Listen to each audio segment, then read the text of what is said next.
Hey guys, I'm going to be showing you how to make Jeb in Minecraft. This is a rainbow sheep, and it changes colors constantly.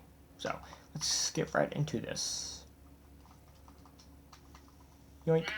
First off, you'll need a sheep. You'll need an anvil. You're going to put the name tag in here. If I can go up. You're simply going to type in Jeb, lowercase, and put a underscore at the end. J-E-B underscore.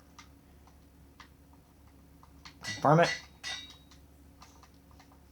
And pop. After that, it will start changing colors.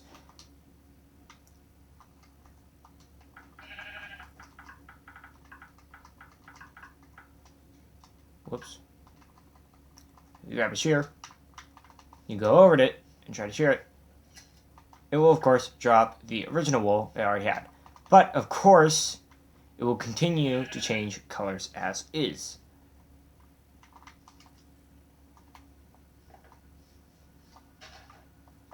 Thank you guys for watching. Make sure to like, comment, and subscribe for more tutorials.